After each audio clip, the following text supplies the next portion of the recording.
کہتا ہے فَأَمَّا مَنْ ثَقُلَتْ مَوَازِينُهُ، سورہ قاریہ میں اللہ نے فرمایا کہ جس کی نیکیوں کا پلڑا بھاری ہو گیا فَهُوَ فِي عِيشَةٍ رَاضِيَةٍ، وہ تو من مانتے چین میں جنت کی عیش میں ہوگا، مگر جس کی نیکیاں کم پڑ گئیں وَأَمَّا مَنْ خَفَّتْ مَوَازِينُهُ فَأُمُّهُ هَاوِيَةٌ وَمَا أَدْرَاكَ مَا هِيَ نَارٌ حَامِيَةٌ۔ قرآن کہتا ہے جس کی نیکیوں کا پلڑا ہلکا ہو گیا نا، وہ بھڑکتی ہوئی آگ میں جائے گا، جلتی ہوئی آگ میں جائے گا۔ اب ذرا سمجھیے گا پیارے اسلامی بھائیوں، قیامت کے دن جب نامہ اعمال تولے جائیں گے نا، اب کسی کی اگر نیکیاں زیادہ ہیں وہ تو مزے میں ہو گیا، جس کی گناہ زیادہ ہیں اور تھوڑے سے زیادہ ہیں اس کو کتنا اس وقت شرمندگی ہوگی کہ کاش تھوڑی نیکیاں اور کر لیتا اور آج جہنم میں جانے سے بچ جاتا۔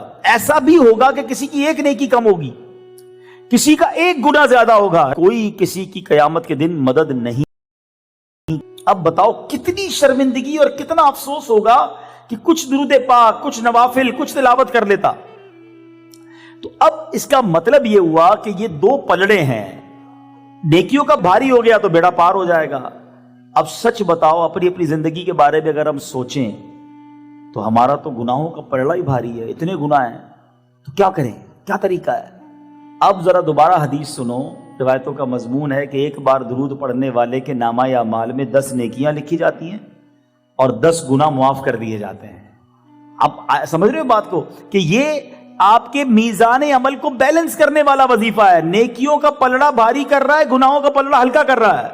میں جتنے درود پڑھتا جاؤں گا گناہ کم ہوتے جائیں گے اور نیکیاں بڑھتی چلی جائیں گی۔ اب مجھ جیسے گناہ گار کو تو کتنے درود پڑھنے چاہیے؟ ہم خود سوچیں نا کہ یار اتنے گناہ کر لیے، قیامت کے دن اگر یہ اعمال تولے گئے تو مارا جاؤں گا۔ راستہ دے دیا نبی پاک علیہ الصلوۃ والسلام نے کہ درود پاک پڑھتے رہو، تمہاری نیکیوں کا پلڑا بھاری ہوتا جائے گا، گناہوں کا پلڑا ہلکا ہوتا چلا جائے گا۔ اللہ کے ولی کے دربار میں بیٹھے ہیں تو آئیے کچھ اولیاء کرام کی باتیں ہی سنتے ہیں۔ اولیاء کرام کی شان بڑی نرالی ہے۔ اللہ کا ایک خاص انعام ہے یہ اولیاء اللہ، اللہ کا ایک خاص انعام ہے یہ اولیاء اللہ، زمانہ جسم ہے اور جان ہے یہ اولیاء اللہ۔ ایک خاتون ولیہ کا ذکر خیر سنتے ہیں، کیا کمال کی خاتون ہے، کیسی عبادتیں ہیں، کیسی ریاضتیں ہیں۔ وہ کون ہیں؟ حضرت رابعہ بصریہ رحمت اللہ تعالی علیہا۔ آپ کے بارے میں آتا ہے کہ آپ زاہدہ، نیک و پارسا اور خوف خدا والی خاتون تھی، دن کو روزہ رکھتی اور تلاوت قرآن پاک کیا کرتی۔ آپ کے سامنے جب کوئی جہنم کا ذکر کرتا تو خوف خدا کے باعث بے ہوش ہو جایا کرتی۔ آپ نے ننگے پاؤں بیت اللہ کا حج کیا، کعبہ مشرفہ پہنچی تو ہیبت اور خوف کے مارے بے ہوش ہو گئی۔ آپ خوب عبادت و ریاضت کیا کرتی، نیند کا غلبہ ہوتا تو ٹہلنا شروع کر دیتی اور خود سے فرماتی رابعہ یہ بھی کوئی نیند ہے، اس کا کیا مزہ، اسے چھوڑو اور قبر میں مزے سے لمبی مدت کے لیے سوتی رہنا۔ آج تو تجھے زیادہ نیند نہیں آئی لیکن آنے والی رات خوب نیند آئے گی، ہمت کرو اور اپنے رب کو راضی کر لو۔ آپ نے 50 سال اسی طرح گزار دیے، نہ تو کبھی بستر پر لیٹی اور نہ کبھی تکیہ سر پر رکھا، اور اسی حال میں آپ کا انتقال ہو گیا۔ جی ہاں میرے پیارے اسلامی بھائیوں، اس طرح بھی اولیاء کرام نے عبادتیں کی ہیں۔ حضرت رابعہ بصریہ کی کیا شاندار باتیں ہیں۔ ایک بار آپ کے گھر میں ایک چور آ گیا، اچھا آپ تھی بڑی نیک پارسا، آپ کے پاس کوئی سامان ہی نہیں تھا، چور آ کے حیران ہو گیا کہ گھر میں چوری کیا کروں، ایک لوٹے کے سوا کوئی چیز ہی نہیں تھی پورے گھر میں۔ اس کمرے میں گیا، ادھر گیا، بہت تلاش کیا، کچھ بھی نہیں ملا۔ اب جب دیکھا کچھ نہیں ہے تو باہر نکلنے کا ارادہ کیا۔ حضرت رابعہ بصریہ نے اسے دیکھ لیا۔ آپ نے فرمایا کہ اگر تم چالاک اور ہوشیار چور ہونا تو کوئی چیز لیے بغیر نہیں جاؤ گے۔ اس نے کہا مجھے تو کچھ مل ہی نہیں رہا تو میں کیا لے کر جاؤں؟ تو آپ نے فرمایا کچھ نہ کچھ تو تم لے کر جاؤ گے۔ ایسا کرو جو لوٹا تمہیں نظر آئے نا اس سے وضو کرو اور کمرے میں داخل ہو جاؤ، 2 رکعت نماز ادا کرو، کچھ نہ کچھ تم لے کر جاؤ گے۔ اب چور نے کہا کچھ تو مل نہیں رہا، چلو جو یہ کہتی ہے وہی کر لیتا ہوں۔ لوٹا اٹھایا، وضو کیا، کمرے میں گیا اور نماز کے لیے کھڑا ہو گیا۔ یہ نماز کے لیے کھڑا ہوا، بی بی رابعہ بصریہ نے اللہ کی بارگاہ میں ہاتھ اٹھا لیے، کہا یا اللہ یہ میرے پاس آیا، اس کو ملا کچھ نہیں، میں نے تیری بارگاہ میں کھڑا کر دیا ہے، اللہ تو فضل و کرم سے محروم نہ کرنا، تو اسے خالی نہ لوٹانا۔ جب وہ نماز سے فارغ ہوا تو اس کو اتنا مزہ آیا، عبادت کی ایسی لذت مل گئی، وہ رات کے آخری حصے تک نماز ہی پڑھتا رہ گیا، نفل پڑھتا رہا، نفل پڑھتا رہا۔ اب جب صبح کا وقت قریب آیا تو بی بی رابعہ بصریہ اس چور کے پاس گئی کہ کر کیا رہا ہے؟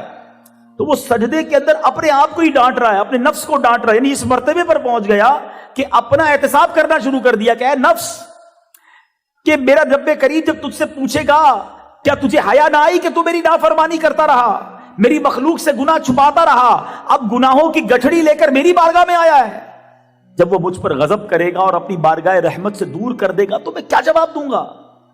آپ نے اس سے جب وہ نماز سے فارغ ہوا تو بی بی رابعہ نے پوچھا بتاؤ رات کیسی گزری؟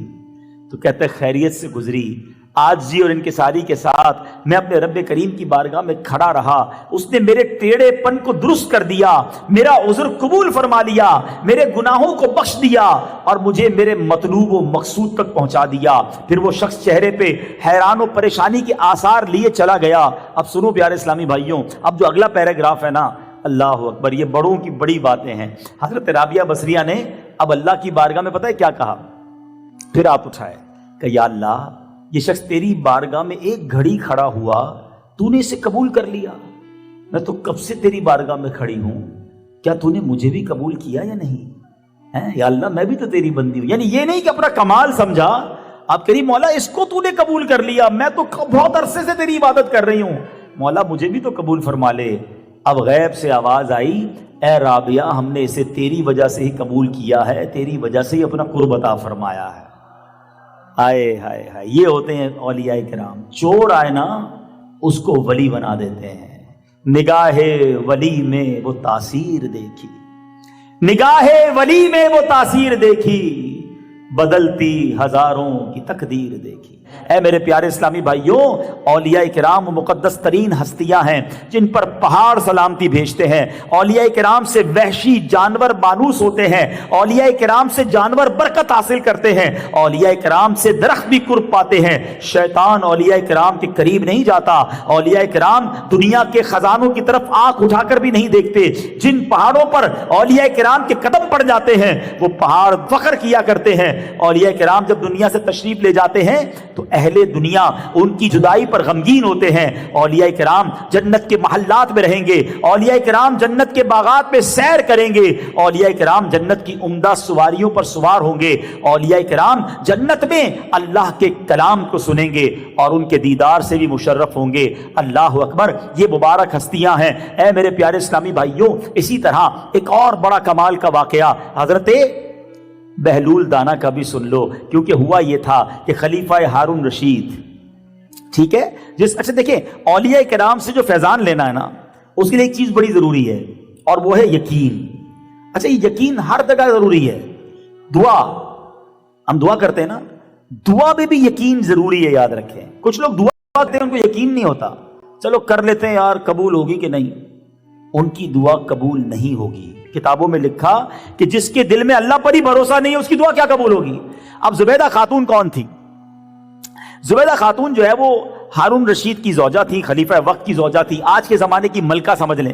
اپنی کنیزوں کے ساتھ کہیں جا رہی تھی۔ وہ دور تھا جس میں بہلول دانا رحمت اللہ تعالی علیہ بھی موجود تھے۔ اچھا بہلول دانا، یہ بہلول جو لفظ ہے نا، اس کا ایک معنی جو ہے مجنون کے ہیں، دیوانے کے ہیں، اس لیے ان کے بہلول کے نام کے ساتھ دانا لگایا جاتا ہے کہ دانا کہتے ہیں عقل مند کو۔ اچھا آپ بڑی کمال کے بزرگ تھے، اپنے انداز میں رہتے تھے، کہتے ہیں عقل مند کو۔ اچھا آپ بڑی کمال کے بزرگ تھے، اپنے انداز میں رہتے تھے۔ تو جو زبیدہ خاتون ہیں وہ دیکھا کہ بہلول دانا کچھ زمین پر بنا رہے ہیں نا، مٹی سے کچھ بنا رہے ہیں، تو پوچھا کہ بہلول کیا بنا رہے ہو؟ کہ جنت کا محل بنا رہا ہوں۔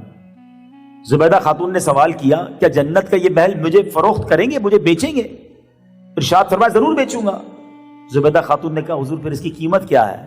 تو کہا 1 درم۔ اب 1 درم کی کوئی ویلیو نہیں، ویسے ہی وہ ملکہ ہے۔ ان کو یقین تھا یہ اللہ کے ولی ہیں، 1 درم نکال کے دے دیا۔ حضرت بہلول دانا نے ایک لکڑی اٹھائی اور ایک چھوٹے سے گھر کے گرد جو مٹی سے بنا ہوا تھا لکیر کھینچی اور کہا کہ میں نے جنت کا یہ محل 1 درہم کے بدلے زبیدہ خاتون کے ہاتھوں بیچ دیا ہے۔ یہ سنتے ہی زبیدہ خاتون تو بہت خوش ہوئی۔ اب گھر آ گئیں، رات آپ لیٹ گئیں اور ابھی تہجد وغیرہ پڑھنے کے بعد جیسے ہی لیٹی تھی عبادت کرنے کے بعد، تو آپ کے شوہر آ گئے اور آپ کو جگایا اور کہا کہ بڑا عجیب معاملہ ہوا آج میرے ساتھ۔ کہا کیا معاملہ ہوا؟ کہا جب میں آج نماز تہجد ادا کرنے کے بعد لیٹا ہوں تو مجھے خواب میں نے دیکھا کہ میں جنت کے باغات کی سیر کر رہا ہوں۔ سیر کرتے کرتے میں نے ایک محل دیکھا جس کے باہر تمہارا نام لکھا ہوا تھا، زبیدہ خاتون لکھا ہوا تھا۔ تو ہارون رشید کہتے ہیں میں اندر جانے لگا، مجھے روک دیا گیا۔ کہا یہ میری زوجہ ہی ہے۔ کہا نہیں، یہ محل ان کا ہے، تم نہیں جا سکتے۔ تو بتاؤ تو صحیح، تم نے کیا عمل کر لیا کہ تمہیں محل مل گیا مجھے نہیں ملا؟ کہ مجھے تو یہ نہیں پتا، آج میں گزر رہی تھی، اس زمانے کے ولی حضرت بہلول دانا کچھ مٹی سے بنا رہے تھے، میں نے پوچھا کیا بنا رہے ہو؟ انہوں نے کہا جنت کا گھر بنا رہا ہوں۔ کہا کتنے کا دیں گے؟ کہا 1 درہم کا۔ میں نے 1 درہم دے دیا، اور انہوں نے کہا میں نے اللہ کی رضا کے لیے تمہیں یہ بیچ دیا۔ اللہ اکبر۔ ہارون رشید نے کہا چلو ابھی چلتے ہیں، مجھے بھی گھر چاہیے۔ اب اپنی سواری نکالی بادشاہ نے، ڈھونڈتے ڈھونڈتے بہلول دانا کے پاس پہنچے، پھر مٹی کے گھر بن رہے ہیں۔ حضرت ہارون رشید کو تسلی ہوئی کہ آج بھی وہی کام ہو رہا ہے، آج بھی کرم ہو جائے گا۔ قریب جاتے ہیں، کہتے ہیں اے بہلول کیا کر رہے ہو؟ کہا جنت میں گھر بنا رہا ہوں۔ کیا مجھے دیں گے؟ بیچو گے؟ کہاں فروخت کروں گا، بیچوں گا۔ کیا قیمت لوگے؟ بہلول دانا کہتے ہیں پوری سلطنت دینی پڑے گی۔ کہا حضرت کل میری زوجہ آئی تھی، آپ نے 1 درہم میں دیا، آج پوری سلطنت مانگ رہے ہیں۔ آئے ہائے، سنو اللہ والوں کی نگاہ کیسی ہوتی ہے۔ فرمایا تمہاری زوجہ بن دیکھے لے کر گئی تھی، تم آج دیکھ کر لینے آئے ہو ہیں، تم نے دیکھ لیا ہے وہ جنت کا محل، اب پوری سلطنت دینی پڑے گی۔ اب ہارون رشید کہتے سلطنت آپ کو دی حضور، سلطنت آپ پوری لے لیں، آج مجھے جنت کا گھر ضرور دے دیں۔ اللہ والوں کو دنیا کا مال نہیں چاہیے ہوتا۔ بہلول دانا کہتے میں نے سلطنت کا کیا کرنا ہے، سلطنت بھی تمہیں دی اور جنت کا گھر بھی تمہیں دے دیا۔ حدیث میں یہ بھی مضمون ملتا ہے کہ جس نے کسی اللہ کے ولی سے بغض کیا، دشمنی کی، تو اللہ اس سے اعلان جنگ فرماتا ہے، اور جس سے رب جنگ کرے وہ تو بربادی ہونا ہے نا۔ تو بہرحال پہلے تو ہم چلتے ہیں قرآن پاک کی طرف۔ حضرت سیدنا زکریا علیہ السلام اللہ کریم کے نبی تھے، مگر ان کی اولاد نہیں تھی اور بڑے کمزور ہو گئے تھے، عمر بھی بڑی ہو گئی تھی۔ برسوں سے ان کے دل میں بیٹے کی تمنا تھی، بار بار انہوں نے اللہ کی بارگاہ میں اولاد نرینہ کے لیے دعا بھی مانگی، مگر خدا کی شان نیازی کہ اتنی دعائیں ہوئیں مگر انہیں بیٹا نہیں ملا۔ اچھا میں یہاں رک جاتا ہوں۔ حضرت زکریا کون ہیں؟ اللہ کے نبی ہیں۔ کیا دعا مانگ رہے ہیں؟ اللہ بیٹا چاہیے، اور برسوں گزر گئے بیٹا نہیں ملا۔ حضرت زکریا نبی ہیں، دعا کر رہے ہیں، گڑ گڑا رہے ہیں، بیٹا نہیں مل رہا۔ اب دیکھو کیا ہوا، جب انہوں نے حضرت مریم کی محراب میں گئے تو دیکھا کہ محراب مریم میں پھل آئے ہوئے ہیں، اور پھل وہ ہیں کہ اگر سردیاں ہیں تو گرمیوں کے پھل ہیں، اگر گرمیاں ہیں تو سردیوں کے پھل ہیں۔ تو آپ نے کہا کہ اے مریم یہ کہاں سے آئے؟ تو وہ کہتی کہ یہ تو اللہ کی عطا ہے، اللہ کی طرف سے ملتا ہے۔ اب حضرت زکریا نے کمال کا کہتے نا فیصلہ کیا کہ جب ان کو بغیر موسم کے پھل اس محراب میں مل رہے ہیں، میرا موسم زندگی کا تو بڑھاپے کی طرف چلا گیا ہے، جوانی کا موسم تو چلا گیا، بے موسم ہو گیا ہوں میں، یعنی اولاد کا موسم ایک طرح سے چلا گیا ہے، مگر جب اس محراب میں مریم کو رضی اللہ تعالی عنہا بے موسم کا پھل مل سکتا ہے، تو میں بھی اگر اس محراب میں بیٹھ کر دعا کروں اللہ مجھے اولاد بھی دے دے گا۔ تو حضرت زکریا اس محراب پہ چلے گئے اور آپ نے جا کے اللہ سے دعا کی کہ اللہ مجھے بھی اولاد کا پھل دے دے۔ چنانچہ آپ نے محراب مریم میں دعا مانگی، اللہ کریم نے بڑھاپے میں آپ کو بیٹا عطا فرمایا، اس بیٹے کا نام بھی رب نے عطا فرمایا کہ اے زکریا اس کا نام یحییٰ رکھنا۔ اور سنو، صرف بیٹا نہیں دیا، صرف نام نہیں دیا، حضرت یحییٰ کو نبوت کا شرف بھی عطا فرما دیا۔ ارے وہ تو عبادت مریم کی جگہ تھی جہاں خود نبی پاک موجود ہو، جس روزے میں نبی موجود ہو، جس قبر میں صحابہ موجود ہو، ارے جس مزار میں اولیاء موجود ہو، اگر میں اس کے قریب جا کر دعا مانگوں تو رب دعائیں کیوں نہ قبول فرمائے گا۔ آؤ دوسرا ثبوت دے دیتا ہوں، قرآن پاک ہی کی بات کریں گے، بڑا مشہور واقعہ ہے سورہ کہف، مشورہ دیتا ہوں ہر جمعے کو پڑھا کرو، اور ایک جمعے سے دوسرے جمعے تک نور ملتا ہے اسے جو سورہ کہف کی تلاوت کرتا ہے۔ آؤ نیت کریں کہ انشاءاللہ سورہ کہف کی ہر جمعے تلاوت کریں گے انشاءاللہ۔ اب سنو، سورہ کہف میں بہت پیارے پیارے واقعات ہیں، بلکہ میں مشورہ دوں گا سورہ کہف کو پوری تفسیر پڑھیں۔ آئے ہائے، میں نے بیانات کیے ہیں اس سے، کبھی موقع ملا تو پھر کروں گا۔ اس میں 3 بڑے کمال کے واقعات، تینوں one of the amazing story of Quran, یعنی بندے کی عقل حیران ہو جاتی ہے کہ ایسے بھی لوگ تھے جو 300 سال سے زیادہ غار میں سو گئے